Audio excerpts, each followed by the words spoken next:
The information provided on this show does not, and is not intended to, constitute legal advice. Instead, all information on this show is for general informational purposes only. The information provided is not a substitute for legal advice, and we recommend viewers consult an attorney for specific legal matters.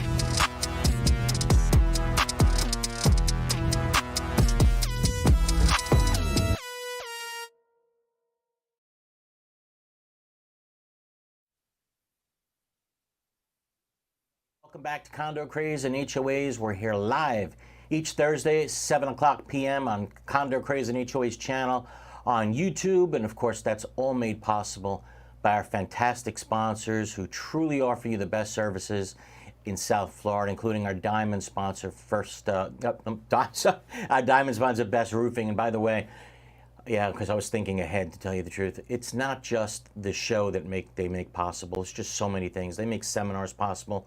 They make our blogs possible. They make our newsletters possible. If not for them, none of this happens. So please, if you need somebody for any of these condo or HOA services, they're the ones to go to.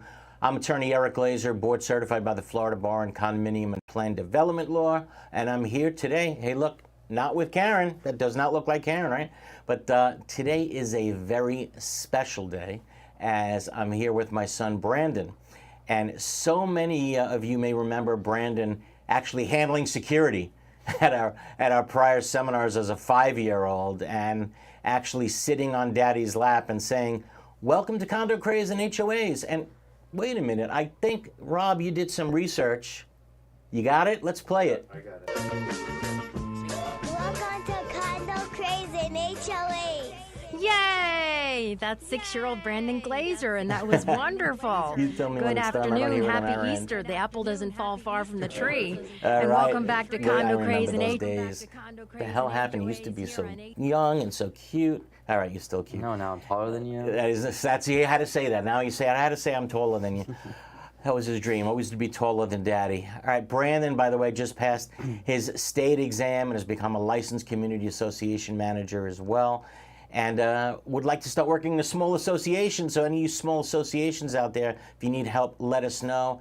He's also getting all A's at FAU and is following in Daddy's footsteps, right, Brandon? Yeah, I'm actually really excited to become an attorney. I'm hopefully gonna go to UM Law or or FIU Law or Nova. Good. So I'm looking forward to doing that. Way to go, Brandon. Proud of you.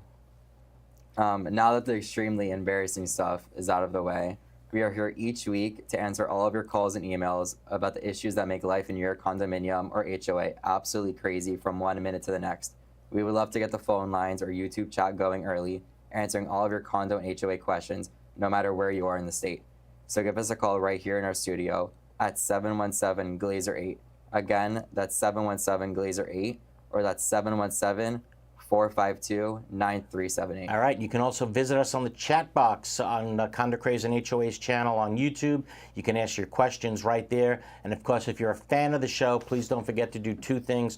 Number 1, subscribe to the Condo Craze and HOA's channel on YouTube, where you can watch the show, not just live. You can watch any of our prior shows, and thanks to Robert, we built up an amazing library. As a matter of fact, we got a congratulations from YouTube today that says, what, 80,000 hits? 80,000. That's and growing. And growing. Thank you so much for sending that to me. That made my day. So thanks to all of you. And of course, join the Condo Craze and HOA's email list at www.condocrazeandhoas.com.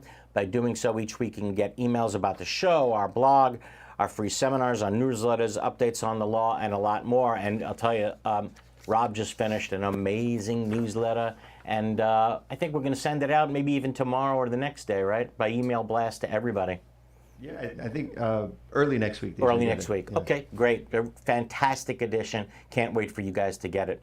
And everybody, don't forget, you can also follow the show on Facebook, TikTok, Apple, and Spotify. All right, we do a blog every Monday morning at www.hoa-condoblog.com.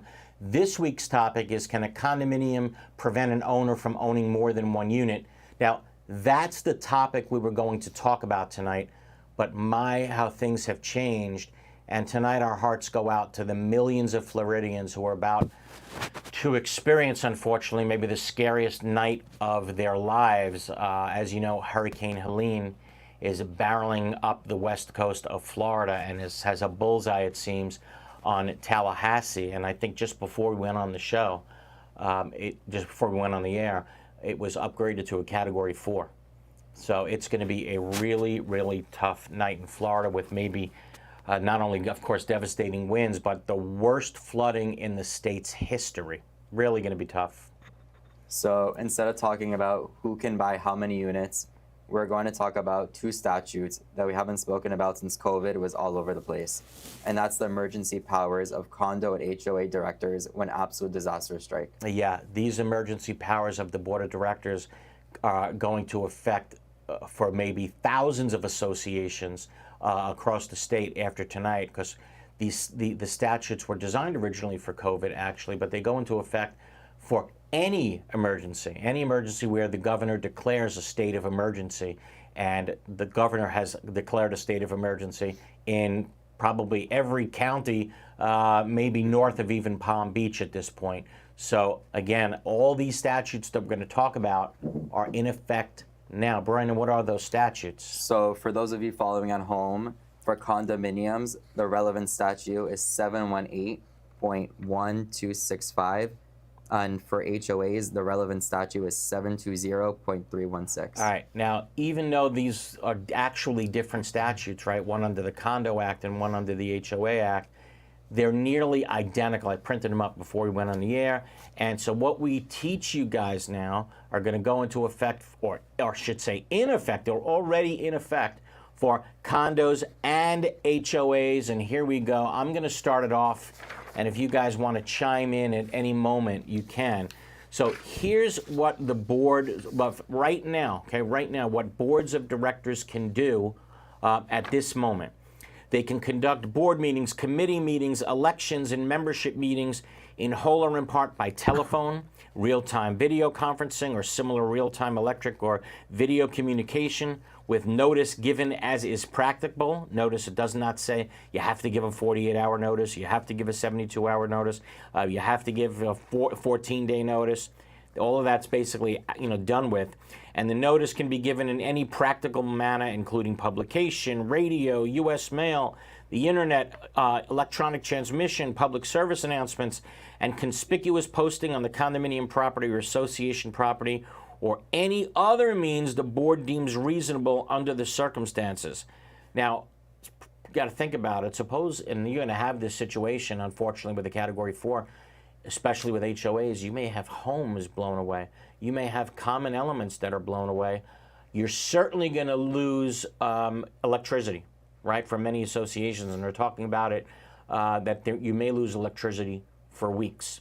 So, any means practicable. What does that mean? Well, if there's no place to actually post a meeting because the property is blown away, if you don't have a computer to actually prepare notices, you may be in a situation where you actually have to call people on their cell phone because this is what you got. So it's notice as is practicable. A big, big change. All right, who's next? They can cancel and reschedule any association meeting that they want. Right, pretty simple, right? Any meeting that's been posted at this point, that's done. They can cancel at any time that they feel because of this emergency, obviously. Rob, what do you think next? Name is. Oh, that's all right. Didn't see you were busy. The name is assistant officers, persons who are not directors, which assistant officers shall have the same authority as the executive officers to whom they are assistants during a state of emergency to accommodate the incapacity or unavailability of any officer. So what does this mean? A lot of officers may just take off. You might not be able to reach them who are currently on the board. Well, what does this mean? In the interim, anybody who's around, right? Anybody who's around to get a quorum of that board together, appoint them to the board. So you can just keep going. You can keep doing things as a board. You can relocate the association's principal office or designate alternative principal offices. Why? Because of the obvious. There may not be a principal office anymore to go to, and maybe blown out of the water when this whole thing is over with tonight. So you obviously have a right to relocate it. Brandon. They can enter into agreements with local counties and municipalities to assist counties and municipalities with debris removal. You're not used to saying municipalities. No, I get not it. at Yeah, no, I get it. And so what does that mean? Clearly, there's going to be debris removal that's going to be needed by every association. So if it's the job of the county to do the debris removal, okay, great. If it's not, they may be able to enter into contracts that would require payment for this debris removal, and they have a right to do it now. They can implement a disaster plan or an emergency plan before, during, or following the event for which a state of emergency is declared, which may include, but isn't limited to, shutting down or off the elevators, the electricity, the water, the security systems, or air conditioners. If it's in the belief of the association directors that this needs to be done to preserve the property, they can do it, and they're protected by the business judgment rule. All right, let's keep going. Based upon the advice of emergency management officials or public health officials or licensed professionals retained by or otherwise available to the board, determine any portion of the condominium property or association property unavailable for entry or occupancy by owners, family members, tenants, guests, agents, or invitees to protect the health, safety, or welfare of these such persons. So again, they can point to any specific portion of the condo, right? And again, this applies to an HOA too, even for common elements, and tell the people, you can't go there. Sorry, it's unsafe. We're not going to let you go there to a portion of the property and potentially get hurt. And Robert, this was popping into my head earlier when I was looking at the statute.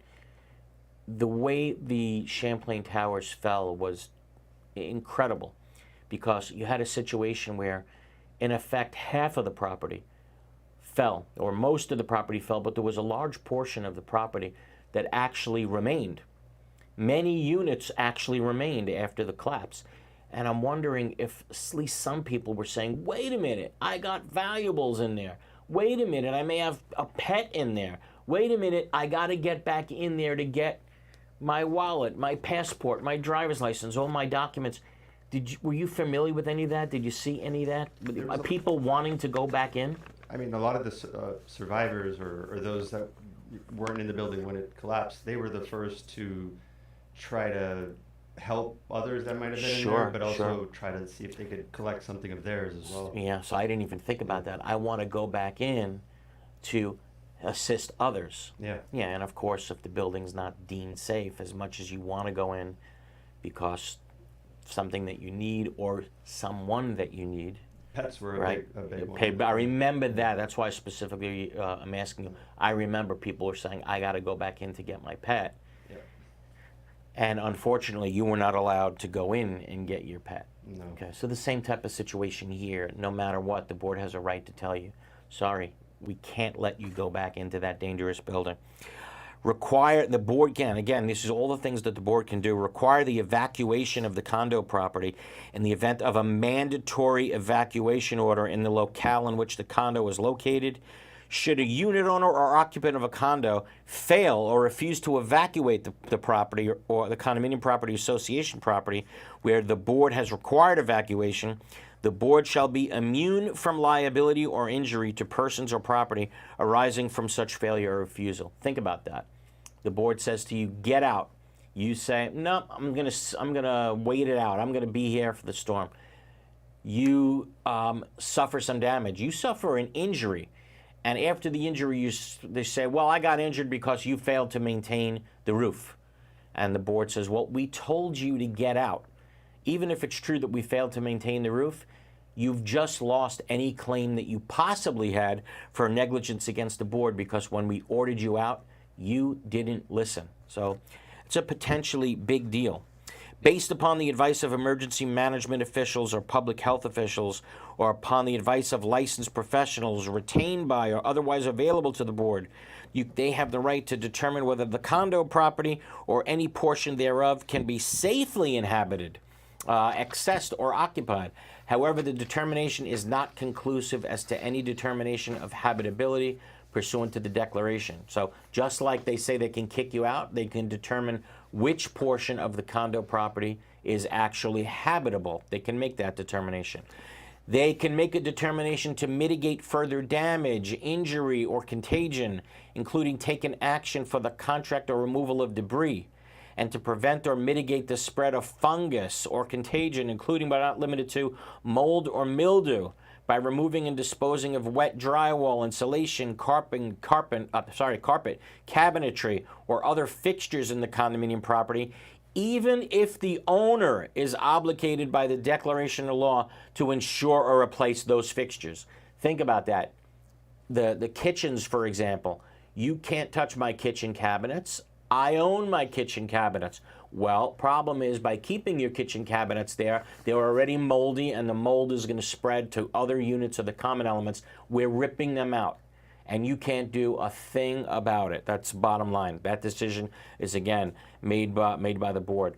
Contract on behalf of any owners for items or services which the owners are otherwise individually responsible, but which are necessary to prevent further injury, contagion, or damage to the condo property or association property.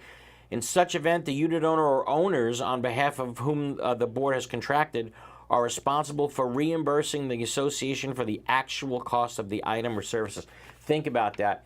The unit owner is specifically responsible for the windows, let's say, and the windows have better been blown out. And the board knows that we can't leave this place without windows. So what we're going to do is we're going to immediately go out and put new windows in. Of course, that now would have to meet the code, right? That would certainly have to be hurricane proof. And even though, unit owner, you would normally be responsible for replacing that, and even though you might have gotten a better price than the board is now getting, certainly you're not going to get the best price after a hurricane, that is going to be on you, and the board can charge you for it. Brandon, L. Regardless of any provision to the contrary, and even if such authority does not specifically appear in the declaration of condominium articles or bylaws of the association, levy special assessments without a vote of the owners. That sounds, very, very simple. As a matter of fact, some declarations require a vote of the unit owners for special assessments. I could tell you, you guys heard me say this on the show many times, you can take those provisions and throw it in the garbage, especially here, obviously. The board needs money right away to take some of these buildings and fix them after they get knocked the hell down, which is going to happen tonight. And even if the documents require a vote of those owners to pass these special assessments, certainly not needed, and it would be my position, even if the statute didn't exist, it wouldn't. They wouldn't need it. Without unit owners' approval, borrow money and pledge association assets as collateral to fund emergency repairs and carry out the duties of the association. So, for example, a lot of declarations and certainly a lot of bylaws require associations to get a vote of the unit owners before being allowed to borrow money.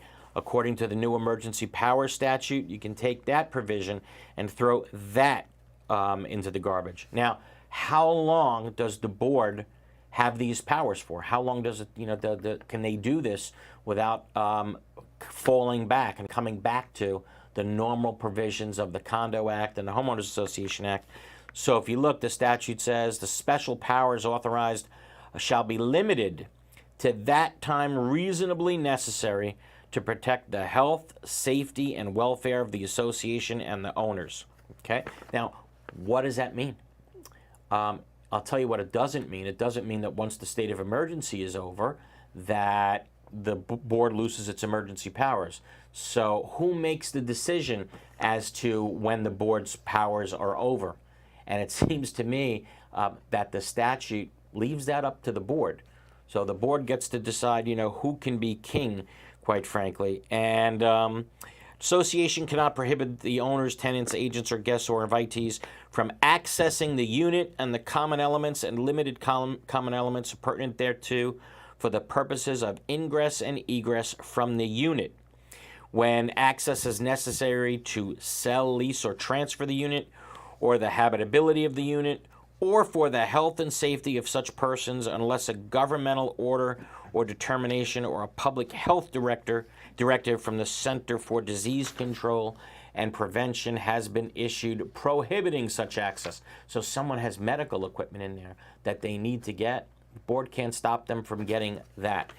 So there are a lot of powers here. Everything that we read tonight, and there are a lot of them, they're already in effect. Why? Because the governor has already declared a state of emergency. So a lot of you who are listening to us tonight from these areas that are already under state of emergency, and some of you, or a lot of you are board members, you have this power already. Some listeners may not be in favor of it, but this is in effect right now, okay? So let's do this. Let's take our first break of the hour. If you have any comments, questions, we'd certainly like to hear from those of you. If you're listening in some of the danger zones or really close to the danger zones, 717-GLAZER-8, 717-GLAZER-8, 717-452-9378, or drop us a comment in the chat box on YouTube. We'll be back right after this.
There are very large management companies, and there are very small management companies. And I think Affinity sits somewhere in the middle of that, where they are big enough to provide you with all of the back of the house services, the accounting, the infrastructure, the support systems, but small enough to be high touch. We believe at Affinity that we do the 9 to 5 so that you don't have to do that.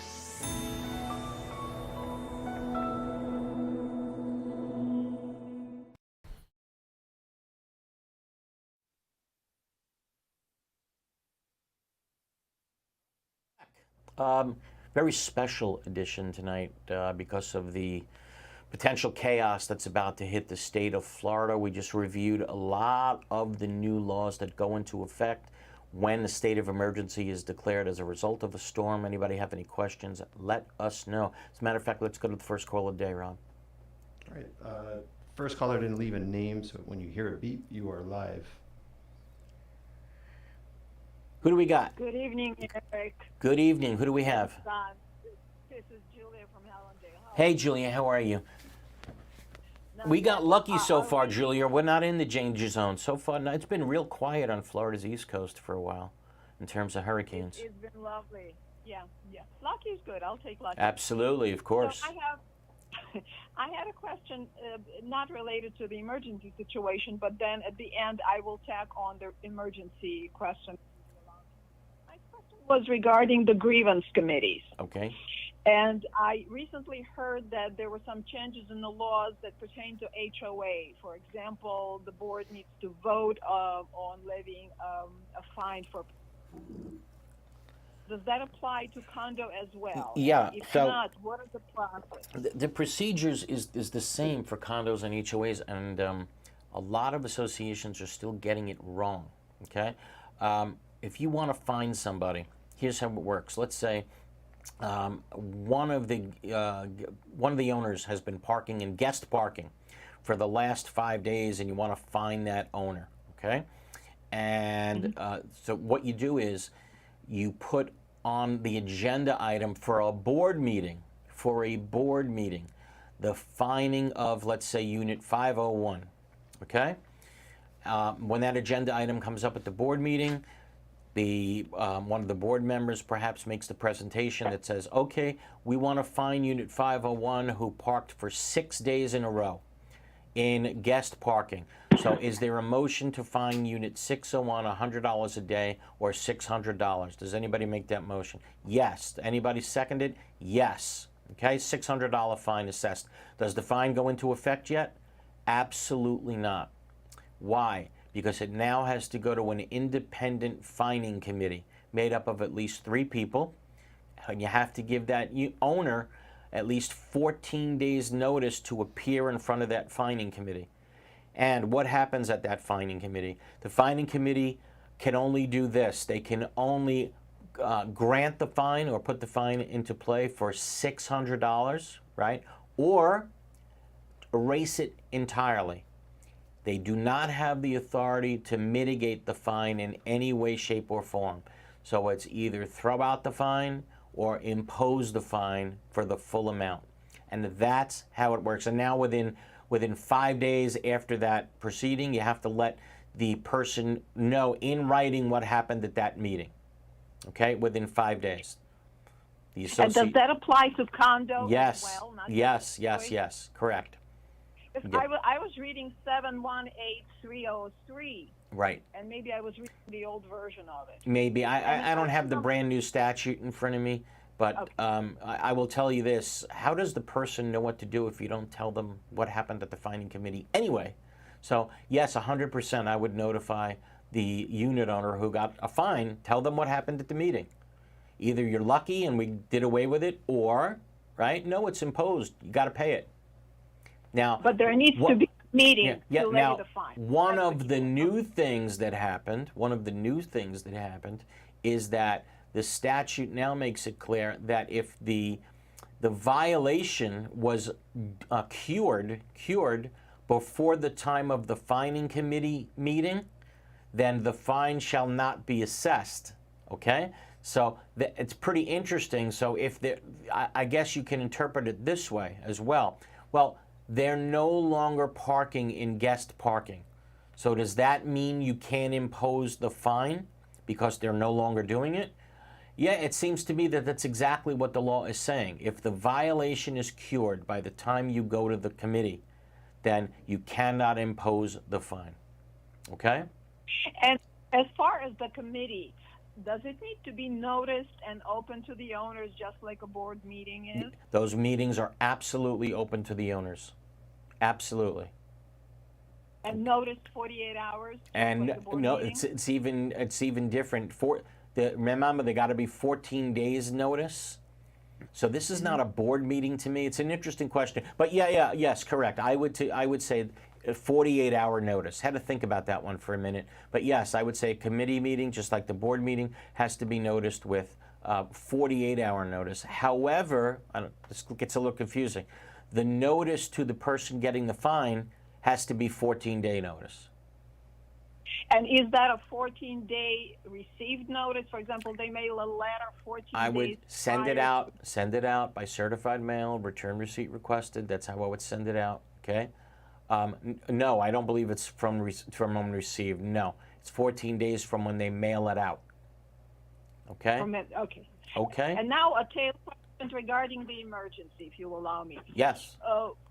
Good question. Does the board have the emergency powers for the non-emergency matters? For example, they wanted to push through some kind of a vote, and they may abuse the emergency powers to push it through during the emergency situation. It's very interesting. Is that allowed? Again, we just went through several different things that they can do, right? And the statute was very specific.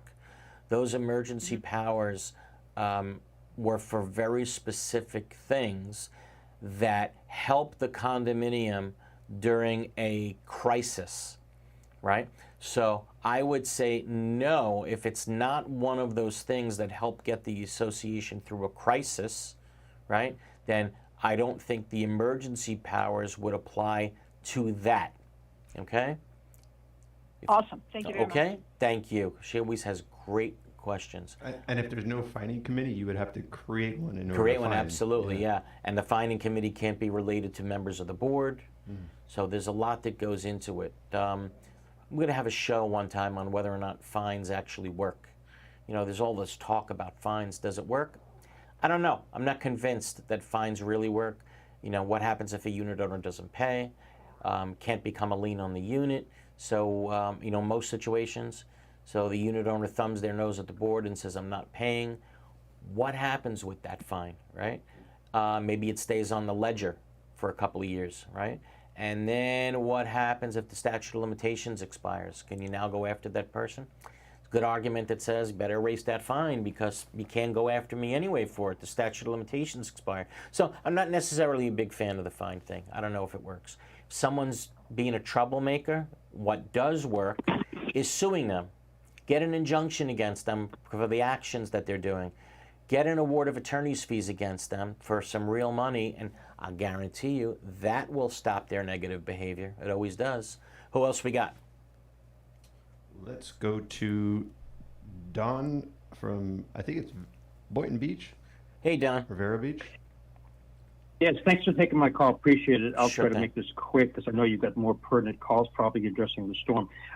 Basically, in 2022, a rules committee was formed through the guidance of the HOA attorney, and these new rules were to complement the existing covenants because it was going to be too expensive for us to go ahead and rewrite the whole covenants. These new rules were actually addressed and presented at a board meeting, then reviewed by the attorney, and then adopted at the following board meeting. Now, a new board came on in 2024, and they immediately vacated the rules based upon the fact there was a couple of duplicates of the covenants, and they stated that the rules committee meetings should have been open to the homeowners. The guidance that we had at the time from the attorney was that because the rules committee was advisory only, that these rules committee meetings didn't have to be open. So my question is, who's right in this situation? Yes, there's provisions of the statute that says unless that committee has final power to do certain things, then no, they don't have to be open to unit owners. But I believe, and I don't have the statute in front of me, that's if your documents say that they don't have to be open. But I'm taking the position that no, any meeting, so if a committee meeting, if you have a quorum of the committee members there, open. Board meeting, quorum of members there, open, period. All of these meetings should be open.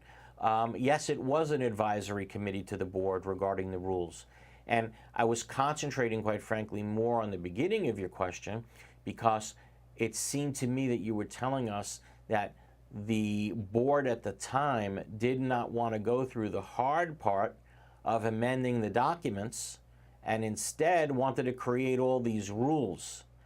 And can't do that, all right? So really quick lesson on rules for everybody. What's the important thing you got to know about rules? They can't be arbitrary or capricious. They got to be related to the health, welfare, and safety of the community. They got to have a valid purpose, okay? And most importantly, and you started to hint on this, the rule that you're making cannot conflict with the provisions of the higher document, which is the declaration of covenants or declarations of condominium. Because if that topic in any way, shape, or form is mentioned in the declaration, then it's the declaration that has to be amended, and you can't simply make a rule and circumvent and go around the vote of the unit owners. It happens all the time, and every single year there are cases decided by arbitrators that say, wait a minute, board, you went too far, you made a rule, you shouldn't have made a rule, you should have allowed the unit owners to vote on this via an amendment to the declaration. And it seems like that's what happened in your neck of the woods, right? Yeah, I mean, one of the rules that they had proposed was there was nothing in the covenants in reference to someone purchasing a unit and immediately having it as an investment and renting it out. So one of the rules was that they had to own it as a primary residence for 2 years before they could rent it out. I'm going to answer your question, and then we're going to go to our bottom of the hour break. no question, without a doubt, absolutely, that in order to make such a provision, you cannot do that by rule. You absolutely would have to amend the declaration of condominium or declaration of covenants if you're going to limit what owners can do once they purchase a unit. That's a no-brainer, okay? All right, got to go to our bottom of the hour. You got it, no problem. Let's do this. Take our bottom of the hour break. 717-452-9378, 717-452-9378, or drop us a comment on the chat box on the Condo Craze channel on YouTube. We'll be back right after this. Rimkus Consultants offer the professional expertise to help condominium and cooperative communities provide safe, compliant buildings for their tenants. We have more than 170 Florida licensed engineers and architects who are experienced with local regulations and can assist with Senate Bill 4D compliance. We can help with milestone structural inspections, capital expenditure evaluations, structural integrity reserve studies, and developer transition reports. Focusing on energy, resilience, maintainability, and sustainability, our experts can help with every phase of the building life cycle. For mitigation after a catastrophic event, building restoration, repair and remediation consulting, or Senate Bill 4D inspections, please visit rimkus.com. All over the world, people have plumbing problems. These problems can be expensive and destructive to fix. Have you ever wondered if there was a way to take care of your plumbing problems without destruction and an outrageous price tag?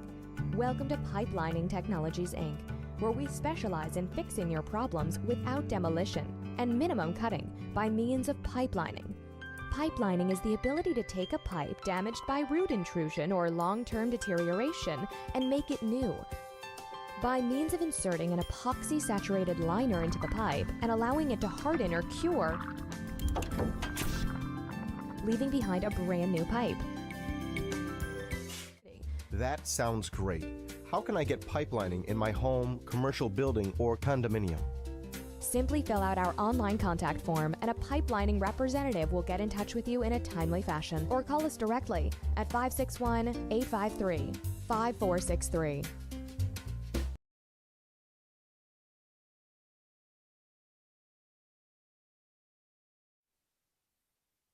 Ways, you know, it's funny. I'm not used to doing the comeback routine from the commercial break. Well, welcome back, everybody, to Condo Craze and HOAs. You're doing a good job. Thank you. You got a comment or a question, 717-452-9378, or drop us a question or comment in the chat box on YouTube. As a matter of fact, let's see. There was a comment here from Michelle French. Look at this. Tallahassee resident here, hiding from what is about to become a historic event here. Yeah, Michelle, what can I say? We all wish you the best of health and luck. Hunker down, right? And love to hear next week what happened. Tell us, call in and let us know what's going on. We'd love to even hear from you if you called in right now, but we all wish you well. David writes in, can monthly financial reports emailed to owners include the name of an owner and how much they are delinquent, or is this info confidential? Okay, what I'm concerned about when a condo sends it out, right, without being asked for it, then to me that could be publication of what's called the deadbeat list.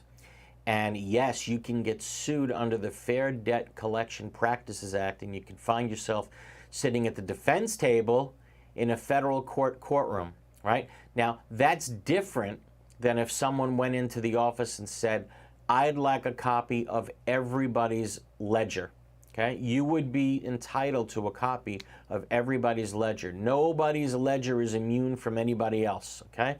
However, if the association is publishing and singling out people, specifically showing that these are the bad guys, these are the ones that are delinquent, yes, you're going to find yourself getting sued. You can't put the delinquent person in an embarrassing situation. You can't do that to, in a way, try to force them to pay their assessments. Okay? Rob, who we got? Next caller is Anthony. How are you, Anthony? Delray Beach, I believe. Boca Raton, how are you guys doing today? Hey, how are you? Doing good. Prayers for our fellow Floridians up north. No doubt, man. The West Coast is- just keeps getting slammed. You know, just absolutely slammed. You know, I wonder.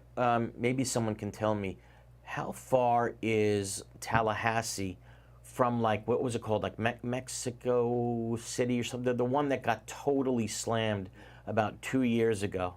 It was, you know, absolutely disaster over there. Maybe if someone knows, they can just, you know, tell us in the chat box, because I don't think it's that far. I actually think this area is getting slammed again within the last, you know, 2-3 years. But didn't New Orleans just get a hurricane also? New Orleans get out? Yes, they did. Yeah, a few 2-3 months ago. Exactly. That's how these work. It's like that area, the Big Bend, Mississippi, Alabama. It's like even Naples. I mean, Naples. Right, even 2 years Naples, ago. right. So it runs either the West Coast for a period of time, or once it starts on the East Coast, it's like the East Coast continues to get hit. It always seems like there's a pattern. And then the pattern can even extend to the Carolinas, and the Carolinas can continue to get hit. That's the way I see it, but I'm not a weatherman, so back to you. Well, I've got a question on 2 questions. One on selective enforcement, because where I live, they have a rule that if a non-owner is not present, or a non-resident is not present, you can't have someone stay more than 14 days. Got it. And you have residents, and I understand that part of it to stop Airbnb. Right. But you have where even some of the board of directors have had non-family members stay in their place. Okay. And then they've targeted some others that it's not Airbnb, right, that have non-family members. And, when I read the select enforcement provision, it seems like all you have to do is prove, one, that they had known or should have known, and then that actually invalidates that provision. That's correct. That could potentially be correct. That's right. Now, what you need to know about, go ahead. Let me let you finish. Go ahead. Oh no, I was going to say, so if that, well, I was going to ask you, what is the appropriate way, file with DVPR, because once that provision has been invalidated, they would have to go through an entire process to bring it back, including a vote of all of the owners. Is that correct? Are you saying that this is what your board is currently doing to you? They're going after you for having someone in your unit for more than 14 days without you being there? Well, so they went after a friend of mine back in January who had someone that was transferring overseas. No payment, not an Airbnb. Actually, the person was a prior resident here. And then I had a medical emergency where I was actually in the University of Miami Hospital for 2 months. I had, because of my cancer, I had a severe immunity. And because of my immunocompromised status, I was having someone that was a home health aide stay in my place, because we've been having air conditioning issues where the air conditioning would flip off and need to turn on. So she was staying in my place to be able to ensure that when I came back, because my immunity was essentially gone because of the process I was going through at Sylvester. Right. She was making sure, and there's concrete restoration that's okay, going on. let me cut you off. Just Hold on. Let me cut you off and give you an answer. Now, it certainly did make a difference that unfortunately you're sick right now, and I regret that. But you can ask for, once you have an illness like that, you can ask under both federal law and state law for the reasonable accommodation. Correct, a reasonable accommodation. And what did they tell you? Yeah. No? She stayed in my place from June 2nd until July 19th, and everybody knew about it that was staying here. And then all of a sudden, I received a call saying she's no longer allowed to stay here anymore. Right. Well, I because guess the question becomes. I helped, and I said I made the reasonable accommodation request, and they said no, it's not a reasonable accommodation. Get out. Okay. And they didn't even open. The question might be is why would a home health aide have to be there in your absence? That's would be my question, quite frankly, right off the bat. I understand you're sick, but if you're not there, why does a home health aide have to be there? Because the air conditioning system kept on flicking on and off, and actually in the middle of June, the air conditioner system, because of the water chillers, went off. Right. And for the last year, there's been many times. There's someone last summer, a snowbird that came back and their place had mold because the air conditioning system. So is that a building issue, or is that a building? A building issue. So it's not like it's your air conditioner. Okay. And again, please, I'm playing devil's advocate with you. You'd rather hear it from me than to hear it for the first time while you're on the witness stand, right?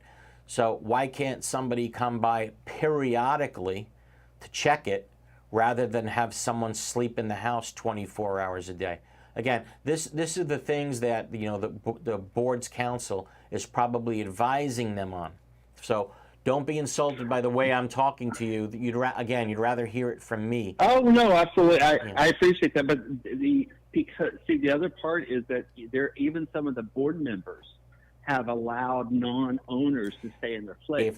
If you can prove that, I'm also going about it from a selective enforcement. Okay, so hold on. Let me cut you off and let me answer that question. Let me cut you off and answer that question. So yes, if you can prove that other board members, or anyone else for that matter, it doesn't have to be a board member, are allowing others to stay in their home for more than 14 days, even though the owner of that unit is absent, yes, that would be a selective enforcement situation.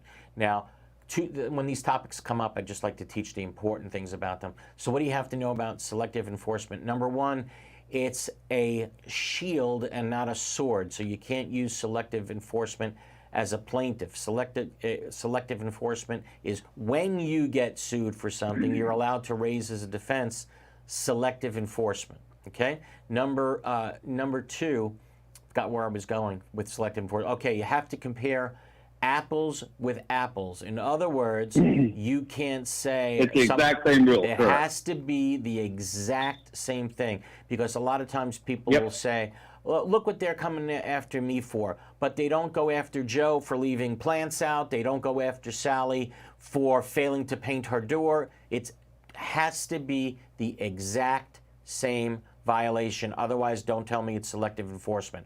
On that note, Rob, we got to take our final break of the hour. 717-452-9378. Don't wait for the last minute. We'll be back right after this. In South Florida, the transition from bright sunshine to heavy rain and hurricanes can take a toll on your property's exterior and structural integrity. Cracked stucco, spalled concrete, they're more than eyesores. They can signal deeper issues. Now, with new Florida laws involving structural integrity requirements, we want to help you meet your milestone inspections and maintain the durability and beauty of your building. Since 2004, PD has been the trusted expert in structural concrete restoration, painting, and waterproofing for condominiums and commercial properties. Visit pd-concrete.com or call us today. We are DMI Paving and Seal Coating, Florida's parking lot experts. We specialize in asphalt paving and repair, including pothole repair, seal coating using JC7 or polytar, concrete curbs, ramps, and walkways, and striping and pavement marking, as well as ADA compliance. We service commercial properties, including homeowners associations, apartment communities, shopping malls, warehouses, stadiums and arenas, and more. Experience is worth more than anything in an industry like ours, and our staff has decades of it. We have specialized equipment for any job, regardless of size, saving you time and money. DMI has a reputable history. We have been in business since 1956. We serve the state of Florida from 6 locations. Let us bid on your next parking lot project. Visit us online at dmipavingandsealcoating.com. Back to Condo Craze and HOAs. This is our final segment of the hour. Let's go look at the chat board for a second. Deborah Guest writes in, And this is a good question. After July 1st, how long does an HOA board have to get their classes done and follow the new statutes? And Deborah, you really asked a very important question, and the answer is actually answered by Barry right underneath you. It's unclear whether HOA board members elected or appointed prior to 7/1/24 need to take the non-continuing education course. If you're elected subsequent to July 1st, 2024, okay, after July 1st, 2024, you have to take the 4-hour class. Okay, clearly that's how I see that. But what about the board members that are now currently on the board, right? And they were on there before July 1st, 2024. The condo statute made it very simple. You had until June 30th, 2025 to take the 4-hour condo course. Why in the world the HOA statute didn't just copy that and give HOA members until June 30th, 2025, I have no idea. But, you know, what else is new when they come to these statutes, right? There's always these little glitches. And then we have a glitch bill, what's called the glitch bill, the following year. Okay, so I suspect there will be some sort of a glitch bill the following year. I can only tell you what I believe the intent of the statute was, but they just, you know, messed it up. To also give the board members who were on the board on July 1st, 2024, a year to take the class, the 4-hour class. That would make the most sense. There's some interpretations that say, okay, now they have 4 years to take the class. With all due respect to those interpretations, I'm not saying they're wrong, but that's clearly wasn't the intent of the statute. The intent of the statute was, come on, we made these education classes for a reason. So my final answer will be, for those HOA members that are listening out there, what do you care when you must take the class? The bottom line is you should take the class, because there is so much to learn as both a condo and HOA director this year. 1 million new laws. So don't worry about when you should take it. The bottom line is take it. Okay? Period. Who do we got? Let's go to the next caller, Carla from Fort Lauderdale. Hey, Carla. Carla, Hey, you there? Eric. Hey, how are you? Good. Thank you for taking my phone call. So we have a resident who has an. Carla, what's up? You got to talk here, Carla. Oh, you can't hear me? Nope. Go ahead. Start again. Can you hear me? Okay. We have a homeowner that changed his name. I don't know why. I'm assuming there's a reason, and he's should I say causing problems? He's got what problems? Okay. So I said, I'm assuming, Carla, listen to me. Yeah. I'm going to cut you off if you don't focus on me and not somebody else in the room there. So go ahead. No, yeah, I'm trying to make sure you hear me. So he went to the DPR saying that we're not giving him information, but the problem is that he's also, his name changed, and he never told the association of his name change. I don't know why he changed his name. We changed accounting companies, and he won't even talk to them about why he changed his name. It's none of your business why he changed his name. Hold on. Okay. Why do you care why he changed his name? He changed his name. Well, he never told. Now, not telling you that he changed his name is a different situation, okay? Because you're certainly entitled to a roster with his name on it. You're required to actually know the people that own homes in your community or units. So there's no question. I think he should tell you what his name is, but as to why he changed his name, none of your freaking business. I agree. Yes, Yeah. I agree on that.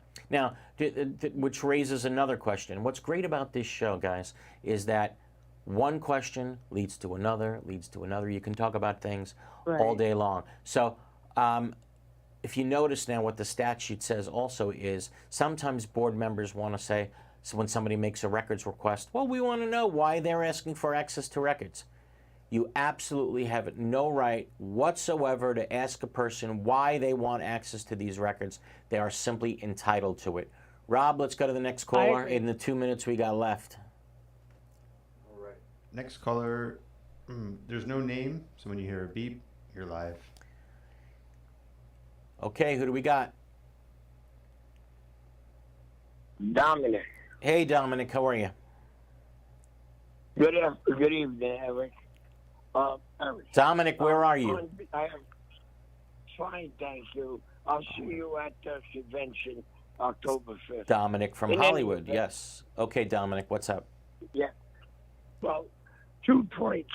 One is that as far as when we were talking about the state of emergency that we're in, what I did, going back, I don't know, I put a new roof on my building 6 months ago, and I got asking an adjuster to come take pictures of my building. That's great. God forbid we do have a hurricane. I have proof of what the condition was prior to the hurricane. Okay. So I wanted to bring out that point. That is a My next- fantastic call. No, hold on. That is a fantastic call, fantastic suggestion. I just want to tell everybody that. If we had any insurance agent on the show tonight as an expert, every insurance agent would have said, first thing, take pictures before the storm. If your property is in good condition, do what Dominic did.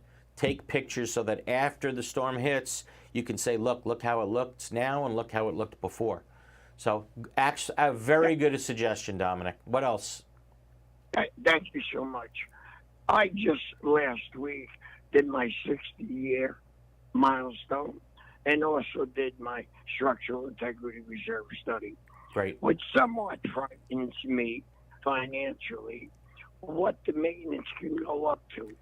But if I have a list of, say, 7 top parts of the building, the roof, the painting, whatever, Yes. and I am funding presently, before I did the reserve study, Right. do I have the right to continue with the dollar amount that I'm setting aside presently, and in the event, say a hurricane, or in 10 years from now, I need a new roof, make an assessment at that point? Of course, we need owner's approval or whatever. Dominic, Is that still the most legit? important question, let's start slow. How tall is your building? 4 stories. Okay. So let's start with the understanding that because your building is 3 stories or taller, right, you absolutely have to fund your structural integrity reserves. Okay? No question. Yes. And that starts in 2025 unless waived. You're going to be allowed to waive it for 1 year. There's some controversy over that, but it seems as if you're going to be able to waive them for 1 year. Okay, so everybody's freaking out that they got to start. Hold on, let me finish. You got to start January 1st, 2025, and we need help from the legislature. Well, you could waive them for 1 year. So what Dominic is saying is, hey, we've been good. We've been funding a reserve account for many, many years. So why can't we just keep going the way we've been going? Is that basically what you're saying? Yes, sir. Okay. And then, if I need the extra money, make a small assessment. Okay, and which here's would the then answer. allow- Yeah, Dominic, here's the answer. And the answer is because the law does not allow you to do it that way anymore. Okay, what the law will allow you to do is, with the vote of the owners, transfer those monies into your structural integrity reserves, but the owners are going to have to vote for that. So you're saying we've been good. Well, hold on. You've been good based upon the board determining what those reserves should be. Well, under the new law, you don't get to determine what the proper amount of reserves are.